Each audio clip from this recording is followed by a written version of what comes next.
could have built on what Anache said. You have another way to add on to hers. And is 2/10 equal to 1500ths or not equal to? Nice. How do you know? If you put a line right here, then it would equal 2/10. If you did that, that would be equivalent to what Lee did right here. But Tina was right. Yeah, she got an okay. No more pitfalls. Math Pathways and Pitfalls is a set of intervention lessons for kindergarten through 8th grades. These materials are research-based and focus on key mathematical concepts. This video will introduce the unique features of the lessons and provide professional development for teachers planning to use them.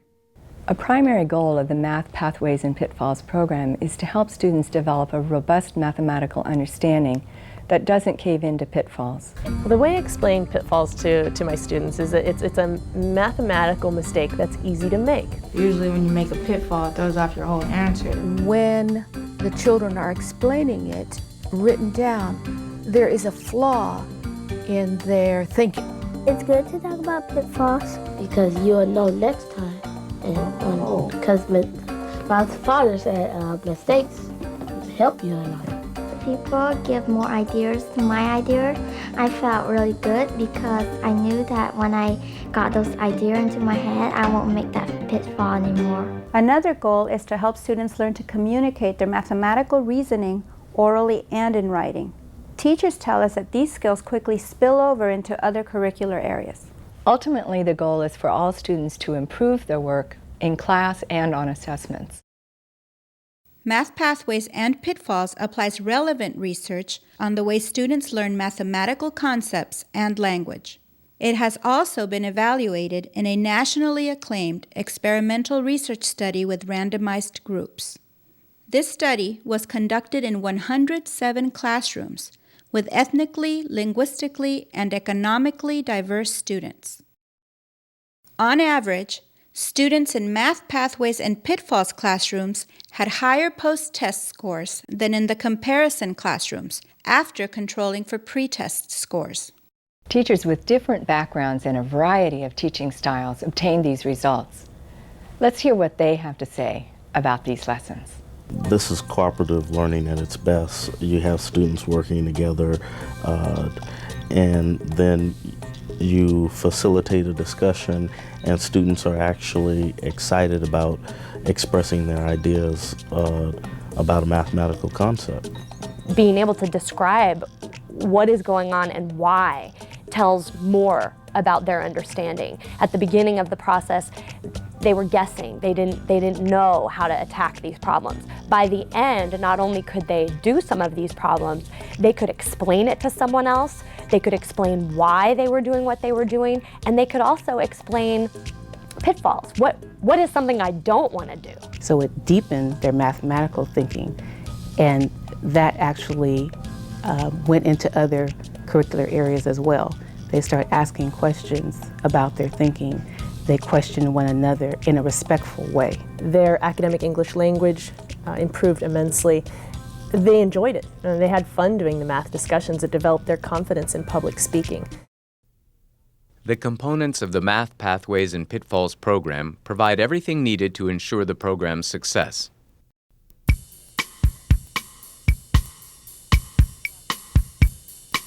When you don't have a lot of time to prepare, the teaching guide is great because it really takes you through the most important things that you need to know about where students could have misconceptions, what are the most important objectives for what you need to have students learn at the end of the lesson. It really helps you also in, if you're not super confident in your own conceptual understanding of that area, it really supports you. There's also these little parts that are highlighted or bullet pointed that you really need to pay attention to. And so if you take a few minutes to look through that at the beginning of the lesson and then you look through the entire lesson, it's very clearly laid out for you, then you really can, in a very short amount of time, be very well prepared in order to teach the lesson. I start with discussion builders as part of my language in speaking to the children and giving them prompts when they speak to one another. And it could be about any subject. So it starts with discussion builders. And then, so it starts with building their self-esteem and being able to speak about any subject and discuss any subject. And from there, we go into the mathematical concepts. The language support section is really important because what it does for you as a teacher is it makes you more aware of what are going to be the specific vocabulary terms that students need to know in order to understand the concepts in the lesson. And it allows you then to front load that vocabulary for the students at the beginning of the lesson. That's really important for English language learners because otherwise they might get lost in the middle of the discussion. Well, there's always in first grade there's one mini lesson, and in the upper grades there's your 2 mini lessons. I think that's kind of another assessment, and you may be surprised by the answers on the mini lessons and also their explanation that maybe they did in actuality get it. Math Pathways and Pitfalls lessons focus on the most difficult standards. Units K and 1 focus on early math and whole number concepts, while Units 2 and 3 integrate place value concepts and whole number operations. These primary grade lessons also set the stage for later work with algebra. Units 4 through 7 are organized by math topic and include fractions, decimals, percents, ratios, and proportions. Fundamental algebra concepts are woven into each of these topics. Students like using the Math Pathways and Pitfalls materials. Even students who are shy or feel less confident are supported as they learn to present their own ideas, build on each other's ideas, and sometimes respectfully disagree with an idea presented. The discussion builders help me because they get right to the point. I'd agree with Jazray. I disagree with that answer. I agree with Jer's idea. The one I like to use the most is I'm confused about, because sometimes kids don't explain enough. I'm a little bit confused. I'm confused about his answer. You can help out the person who's doing the problem and not be rude. I disagree with Jazray. We did it a different way. Now that you have an overview of the Math Pathways and Pitfalls program, we'd like to invite you to view Part 2 of the video. In Part 2, you will view a Math Pathways and Pitfalls core lesson in action and walk through the student pages and teaching guide. In the third part of the video, you will hear teachers respond to common questions about how to implement the lessons.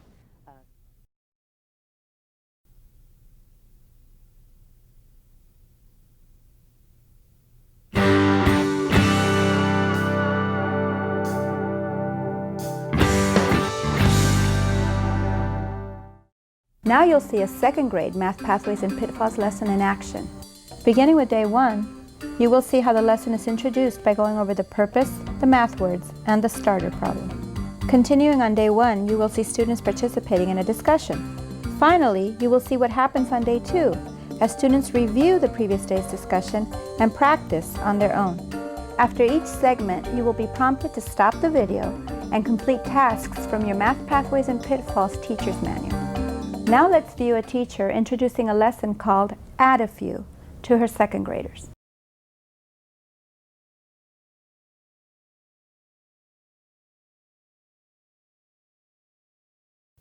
When we start math discussions, we review our discussion builders. Building on others' ideas, I'd like to add to idea I have a question about, idea I'm confused about. We also review the purpose. To add a few more to a number. And then we go over the math words. Count up, repeat. Okay, to count up from 54, say 55, 56, 57, 58. Our next math word is sum, repeat. Sum. The sum is the amount you get when you add. Then we do the starter problem. Work on the starter problem on your own. You can use your manipulatives or you can use the scratch paper. Now that you have seen how a core lesson is introduced on day 1, please turn to the Professional Development section in your Math Pathways and Pitfalls Teacher's Manual. Then complete Task 1. Upon completing this task, you may resume the video.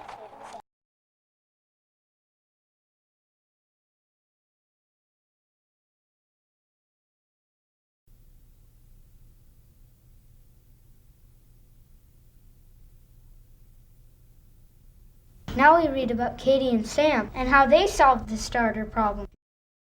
Katie's way was okay. Sam got an oops. He made a pitfall. Okay, we have our starter problem at the top. Right below that, we see Katie. And Katie's response says, okay. Katie said, I counted up in easy steps in my head. So 68 and 2 more made 70. Then 5 more made 75. And then she said, I can add on paper too. First we talk about the okay with a neighbor. Equals 75. Do you agree or do you disagree? She had 68 first, and then she counted on 7, and she landed on 75. And Why? I think because she counted on to the number that she had, and how she got the number was she counted in her head by easy steps. And That's true. And that's what they said on the paper. And maybe you have another way to add on to hers. then we share our ideas with the class. Sometimes we draw on the board. She had 68 and added 2 more, which was 70, and added 5 more, and the answer she got was 75. Is there another way to show that leap of 7?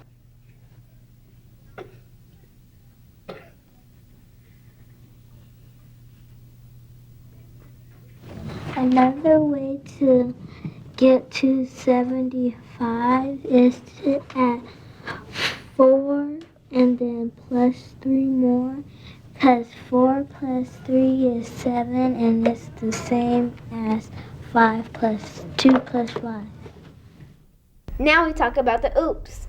Let's look down at Sam. Sam said, I just lined them up and added. It's 138. And next to that, it says what? Oops. I want you to talk to your neighbor about why Sam's answer doesn't make sense. He actually made a big oops, a huge one.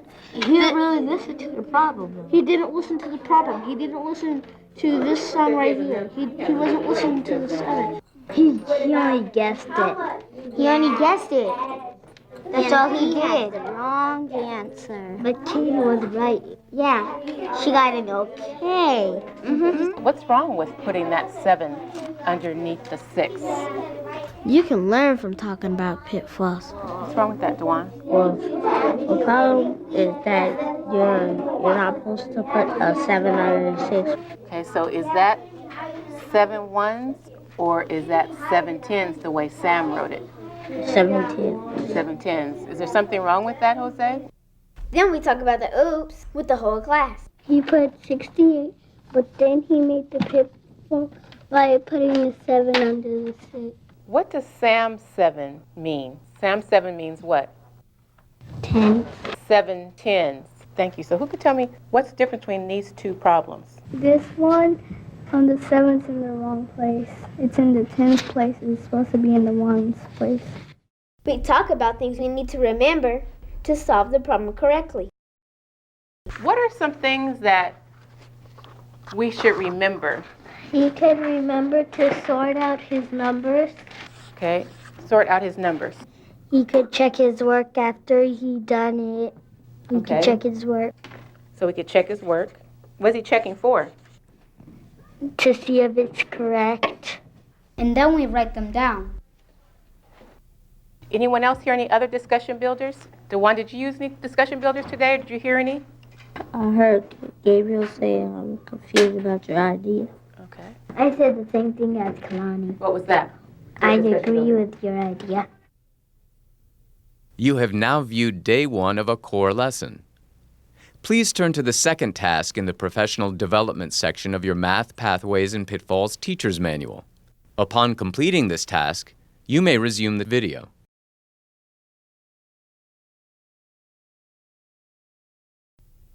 Day 2. On day 2, we review. Let's review what our discussion was about yesterday. Who can explain Katie's drawing? Chandela? She took one big leaf and then she added 2, which got her to 70. Then she added 5, which equaled 75. Let's look at Sam's statement. What did he say? Sam said, I just lined them up and added. It's 138. And it says next to it, what? Oops, oops. What did Sam do that wasn't oops? Kalani? He lined his 7 in the wrong place and he got higher than 100. Like you said, you couldn't get higher than 100. Why couldn't you get higher than 100? Because it's too high. Yes, Christopher. He didn't put the 7 in the 1's place. Brianna? I like to build on Christopher's idea because he had put the 7 in the wrong place, because if he put it in the 10s, it would be a 10, and it's really a 1. Okay, thank you. That takes us to our things to remember. I have it here on my chart, but I want you to look at your things to remember on your sheet. And can I get a reader for someone to read our things to remember, number 1? Yes, Brandy. To add on a few, you can count up in your head using easy steps to add on. Stop there. Thank you. Another reader. Brianna. To add on paper, line the numbers up so you add 1s to 1s and 10s to 10s. Then it's our turn to work together. We work with the neighbor on the our turn problems. Okay, that's 9. Okay, 59 plus 3. 9. 60. 9. 62. 63.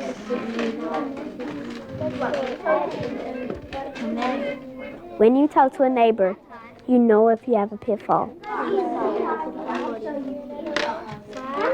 You put too many facts. No, 10, 10, 10, 10, 10, 20, 30, 40, 50, 9, 59, plus 3, plus 3,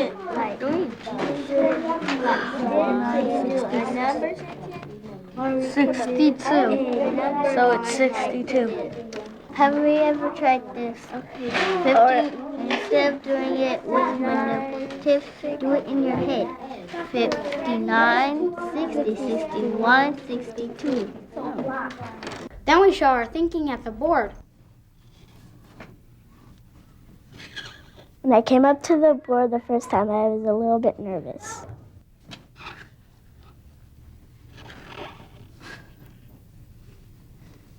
The problem was like this, and I really like this, and I put the 3 under the 9 because I know where the 1's place is and where the 10's place is, and if I put it under the 5, the number would be too big and it'd be a oops.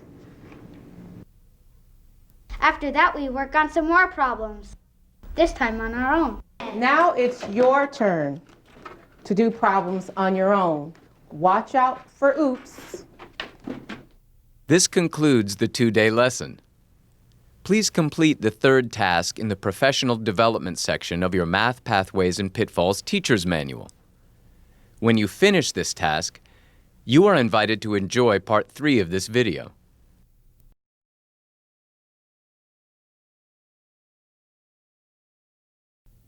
I wanted to know, how do I get started? What if my students don't talk? What if my students don't use the discussion builders? What if it's too hard? What if it's too easy? How much do I have to prep? As you get started using Math Pathways and Pitfalls, you might have some questions about how this will work in your classroom. Not to worry. In this part of the video, we'll respond to some frequently asked questions.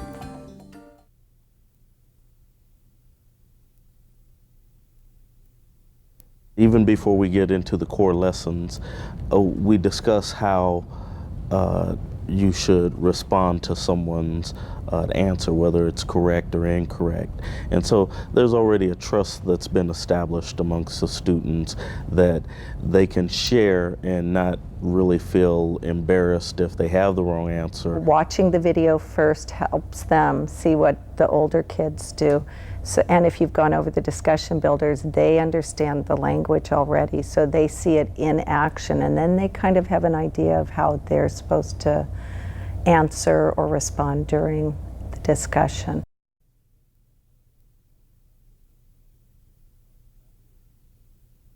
After you've taught the core lesson, a day or two after that, you're going to do the mini lesson, and that's a good informal assessment to see if they got it.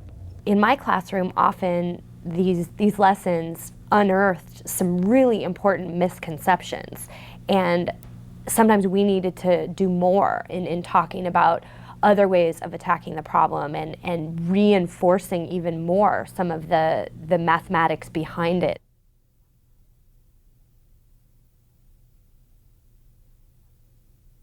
So the Math Pathways and Pitfalls program doesn't take a huge amount of time.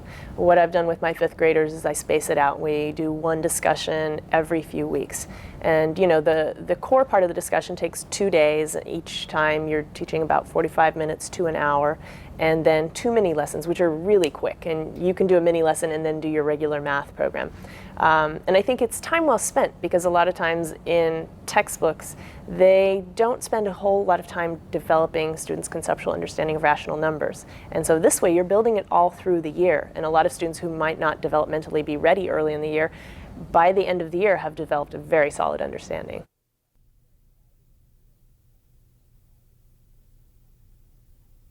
This program is excellent regardless of whether you have access to manipulatives or not, because the aspect of drawing factors in so heavily. The students are drawing, the teacher can draw. If you have an overhead projector or any kinds of whiteboard, chalkboard, paper on the walls, there's no need in some cases for manipulatives, because the students are so active in the drawing of the pictures.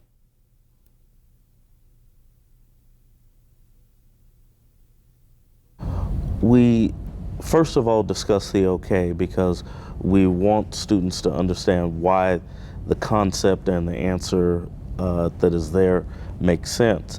But we also discuss the pitfall, because this is a common misconception, and some of the students may have had it themselves, and it's important for them to understand why they had that so that they don't make the mistake again. So often in mathematics, especially in the upper grades, kids have been making the same types of errors for a long time, and they don't get an opportunity to talk about it, to talk about why would somebody make that error? Why am I making that error?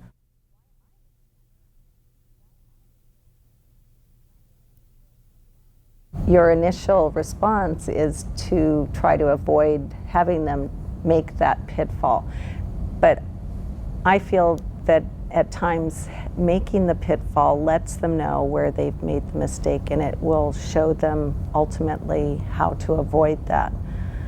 So I don't always think that making pitfalls are a bad thing. When the students are talking with their partners and they make a mistake, I'm walking around listening to them, and if I hear it, then I will go ask them questions to help them see what they've done and to help them clarify their thinking. They can feel safe because they aren't out there alone. Other children may have a response and be able to aid the child that's there. And so it's not you're wrong. It's like, I'm confused about that. And they can stop and think. And then they say, have you ever done it this way? Is there another way? I have an idea. I have an idea. And then they're welcome to come up and assist. And so it's a support system in their thinking. One thing that you can do when your kids are really shy or too embarrassed to go to the board is you can circulate around while they're working with their partners. And I always carry a clipboard and I take notes about what kids are saying to each other. And if I see a kid who's maybe shy, who has this really solid idea that I know they'll have some success up at the board, I note that, and then I specifically ask them to see if they're willing to give it a try up at the board. I think you'll find that students will come up as they see other children coming up. It becomes something that they feel very comfortable with. And of course, as I said, you don't use the discussion builders and you don't ask children to just come up during math. You ask them to do that during every other curricular subject as well. And so it is part of their day, and it is part of who they are. It's part of their learning environment. It's not just for mathematics.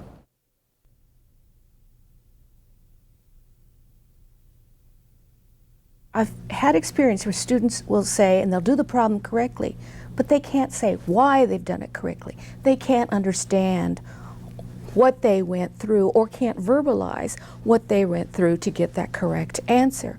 Whereas when you start discussing and they start to partner share, or when it comes out in the class discussion, those mathematical ideas and those concepts begin to come out. And children who say, well, I know because I did it right. You know, I can do the algorithm, so I know that it's right. But they have a way of explaining why they are correct. And I think that's an important piece in children's thinking.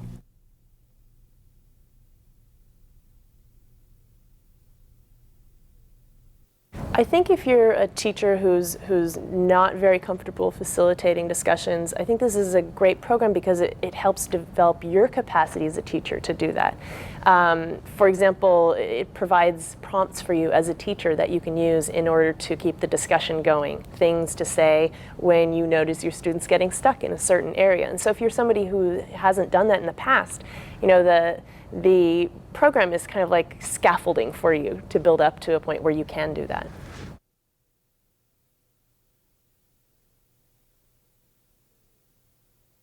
The format of the discussions works really well for older kids.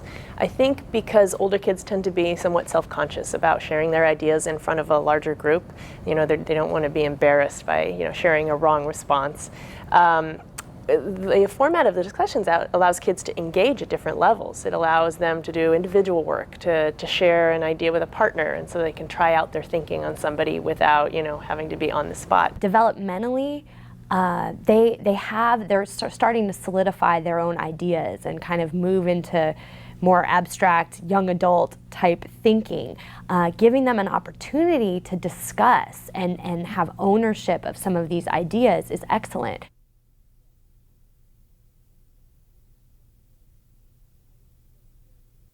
I feel very strongly that this program helps second language learners immensely.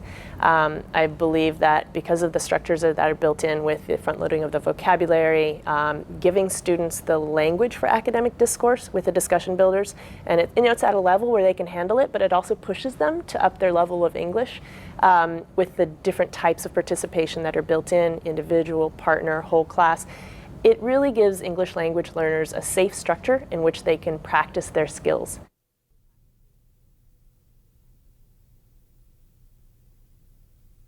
One of the mini lessons comes in a multiple choice format, and most standardized tests are in the multiple choice format. And so they've already been through the thinking of what is correct, the okay, and what is the pitfall.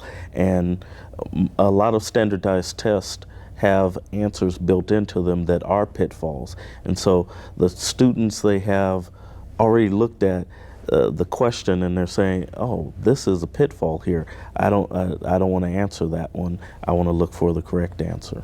I think that looking at one problem particularly and really looking at it deeply really helps the students to decide, to learn, to get into the habit of thinking about problems before they answer them. I know a lot of times on worksheets I'll have students just do the problem and they'll think they've got the pattern and they'll just do the same thing all the way across. And they'll fall into a pitfall sometimes because they've done that. So if they actually stop and look at the problem and think about what that problem is asking them to do, then they will more likely not fall into the pitfall and they will get the correct answer. Because on the standardized test they'll have a multiple choice and that pitfall answer will probably be there.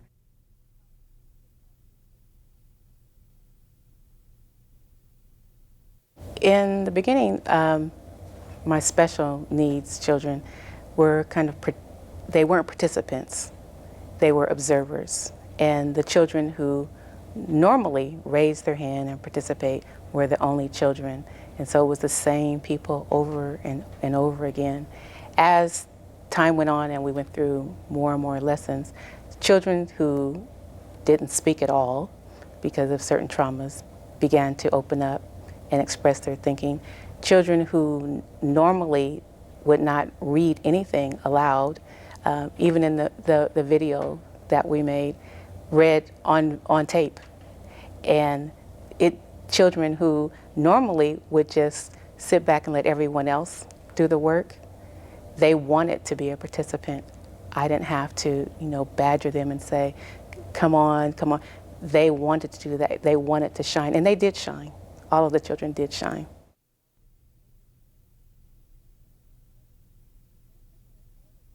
Please make a list of other questions you have.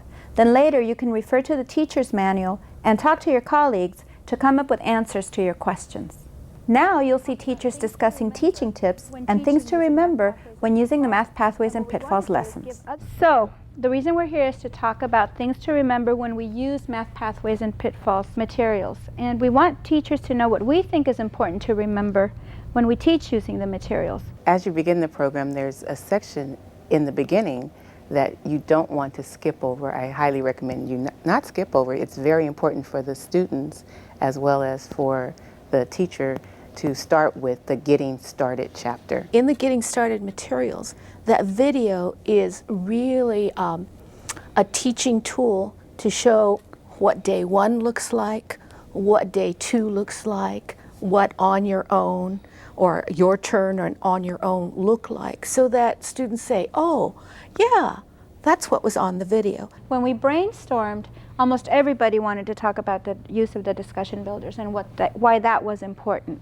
So would you like to start with the discussion builders? The discussion builders in the Math Pathways and Pitfalls really gives the students and the kids the language and how to talk to each other, to the teacher, and to really use communication. I even used it in social studies before I used the other Getting Started materials, just so that they could get used to expressing themselves.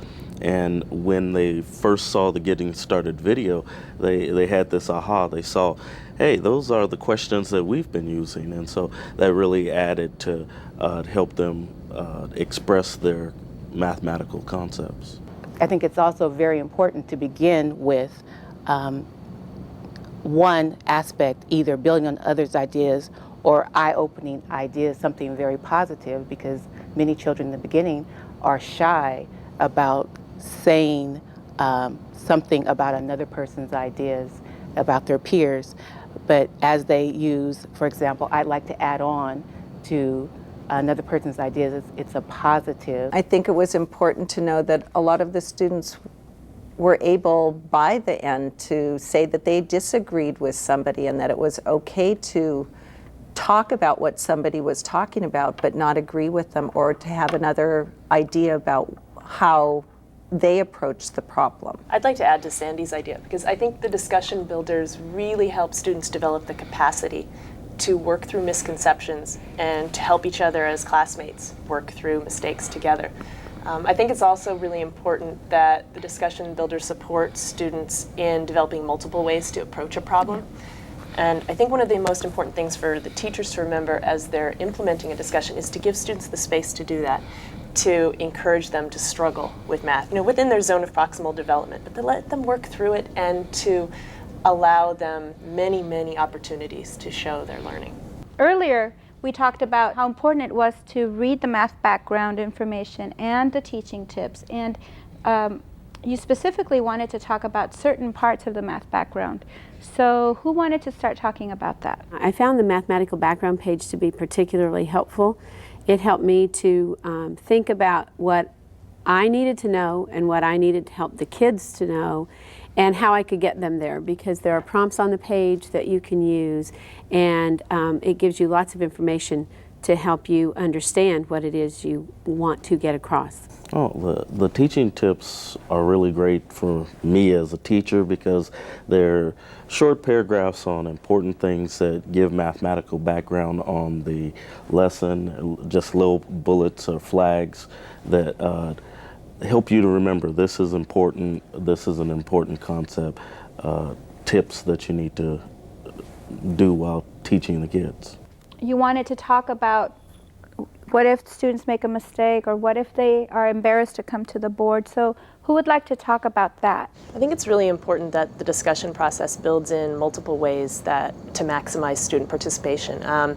I work with adolescents, and adolescents are, notoriously self-conscious about making mistakes in front of their peers.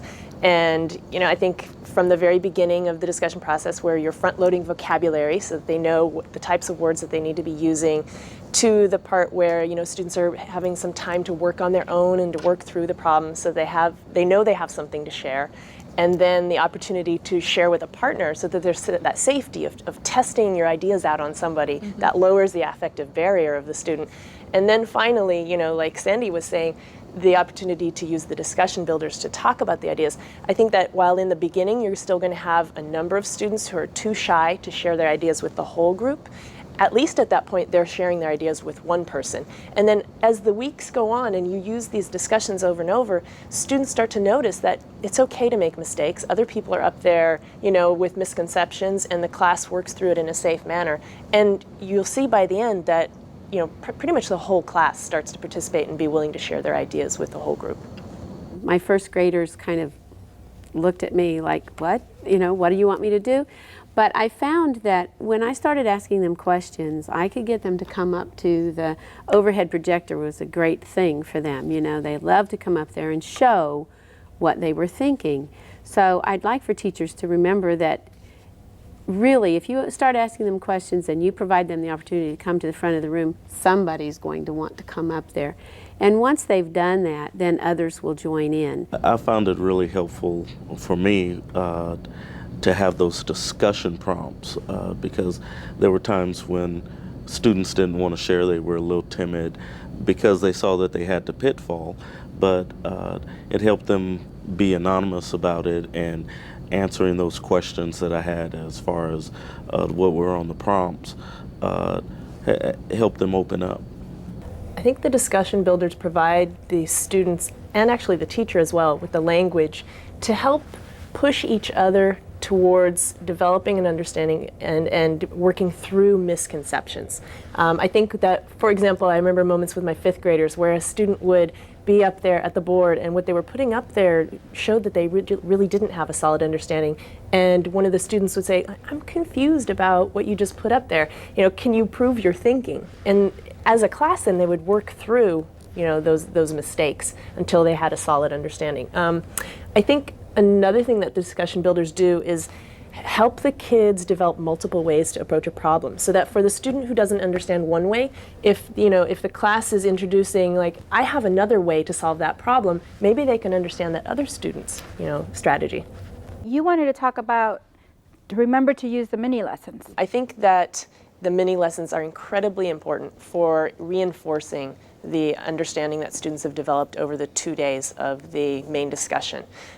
In the upper grades, there's 2 mini lessons. One has the format of multiple choice questions, and the second one has a format of guided writing. So it gives students different opportunities to demonstrate their learning. As a teacher, that's really important for me because I need an assessment tool to see where kids are at. And the 2 minis allow me to then say, okay, these students have developed an incredibly solid understanding, and these students might need a little bit more support in reteaching in small groups and the following week. I think a third reason that these 2 mini lessons are incredibly important is because they provide English language learners with the opportunity to develop their academic English skills. The guided writing assignment allows students to have an opportunity to really develop their mathematics communication skills. And in the upper grades, this is incredibly important for students to be prepared for middle school. I think finally, the multiple choice format of the first mini lesson is important as well because it allows students to have practice in applying their knowledge in a test-taking type situation.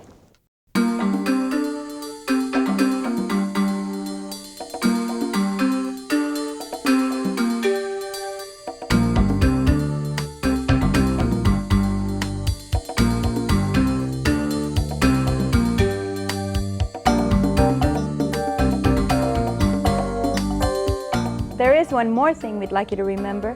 One of the best ways to learn how to use the program is to plan and debrief each lesson with another teacher at your grade level. This spirit of collegiality will help you and your students succeed.